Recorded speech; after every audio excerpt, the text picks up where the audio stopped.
4 ഓട്ടോറിക്ഷകൾ മോഷ്ടിച്ച 17കാരനും വാങ്ങിയ പൊളിമാർക്കറ്റ് ഉടമയും പിടിയിലായി. സംഭവം മലപ്പുറം വളാഞ്ചേരിയിലാണ്. ഇരുമ്പിളിയം വലിയകുന്ന് സ്വദേശിയായ 17കാരനും പൊളിമാർക്കറ്റ് ഉടമ നാസറുമാണ് പ്രതികൾ.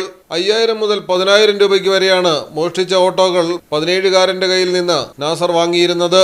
നാസറിന്റെ ഉടമസ്ഥതയിലുള്ള സ്ഥലത്ത് നിന്ന് മോഷ്ടിച്ച മറ്റു നിരവധി വാഹനങ്ങളും കണ്ടെത്തിയിട്ടുണ്ട്.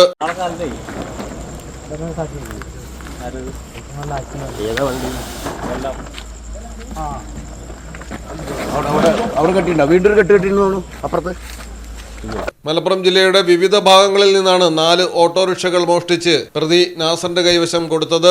CCTV ദൃശ്യങ്ങളടക്കം പരിശോധിച്ചുള്ള പോലീസിന്റെ ശാസ്ത്രീയ അന്വേഷണമാണ് വിജയം കണ്ടത്. വളാഞ്ചേരി, കുറ്റിപ്പുറം, കൽപ്പകഞ്ചേരി, കോട്ടയ്ക്കൽ പോലീസ് സ്റ്റേഷൻ പരിധികളിലായി 4 ഓട്ടോറിക്ഷകളാണ് പ്രതി മോഷ്ടിച്ചെടുത്തത്. പാർക്കിങ്ങിൽ നിന്ന് വാഹനങ്ങൾ മോഷ്ടിക്കുന്ന രീതിയാണ് പ്രതി പ്രധാനമായും അവലംബിച്ചത്. ശേഷം നാസറിന്റെ ഉടമസ്ഥതയിലുള്ള നടുവട്ടത്തെ പൊളിമാർക്കറ്റിൽ വിൽക്കും. നാസറിന് മറ്റൊരു പൊളിമാർക്കറ്റ് കേന്ദ്രവുമുണ്ട്. അവിടെയും ഒളിപ്പിച്ച നിലയിൽ ഒട്ടനവധി വാഹനങ്ങളാണ് കണ്ടെടുത്തിരിക്കുന്നത്. വാഹനങ്ങളുടെ പാർട്സുകളും കണ്ടെത്തിയിട്ടുണ്ട്.